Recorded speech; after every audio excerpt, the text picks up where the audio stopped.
In other words, the ideal Kurashi simply means the ideal way of spending our time, and therefore is separate from the ideal home.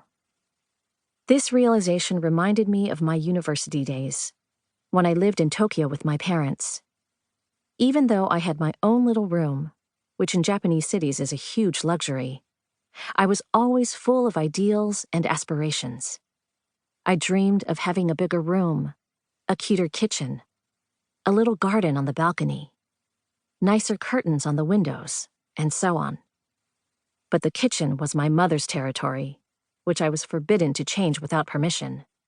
And my room didn't even have a window, let alone a balcony. But this gap between my dreams and reality didn't bother me. I used to boast about how much I loved my room.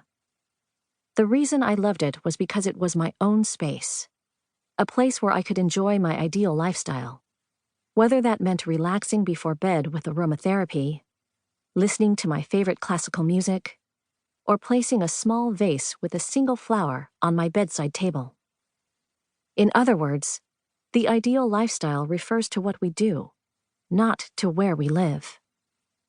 Once my clients finish tidying up their homes, very few of them consider moving or completely redecorating afterward. Often, the biggest change they describe is how they spend their time at home. Through these changes, they come to love the space in which they live, regardless of whether it matches their ideal. Even if you can't move to a new house or apartment, you can still change your lifestyle. You just need to live as if your space is your ideal home. That's really the point of tidying up. So, when imagining your ideal lifestyle, think concretely about what you'd like to do and how you'd like to spend your time at home. Oddly enough, once they've finished tidying and have realized their ideal lifestyle, many of my clients actually end up with the house and even the furnishings of their dreams. I can't count the times I've heard my clients say things like, 2 years after tidying, we moved into a house exactly like the one I imagined. Or, someone gave me the kind of furniture I'd always wanted. This is one of the many strange and wonderful effects of tidying that I've witnessed through my work. Whether you believe it or not is up to you. But if you're going to imagine your ideal lifestyle, why not go all out? Have you given up on your ideal home?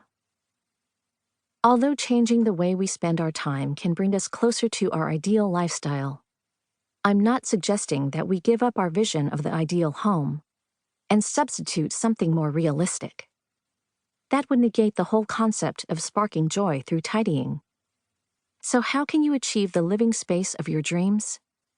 Is it possible, for example, to redo a typical one-room tatami mat Japanese apartment in Rococo style? I once thought something like that would be inconceivable. But in fact, even this can be done. One of my favorite books is Fashion Encyclopedia of Akihiro Miwa, published by Shueisha Inc., in which Miwa, a Japanese celebrity, presents the one-room apartment where he lived in his youth. Although the space was only about 100 square feet, the interior was gorgeous. Miwa carpeted the straw tatami mats with plush-covered cardboard, covered the sliding closet doors with checkerboard cloth, and adorned them with photos of famous actresses. Handmade pink curtains graced the windows, while the dresser, record player, and other items were transformed with paint and ribbons. In the photographs, the space resembles a room in a luxurious European palace rather than a traditional Japanese-style room. You don't have to move or spend lots of money to make your home chic and charming. Instead, redecorate it with a little creative intelligence and innovation. These words from Miwa's book continue to encourage and inspire me. I first read the book when I was at university. Miwa was invited to be the guest speaker at our university festival, and as a member of the student newspaper club, I was given the opportunity to interview him. I had never met anyone like him. He spritzed the meeting room with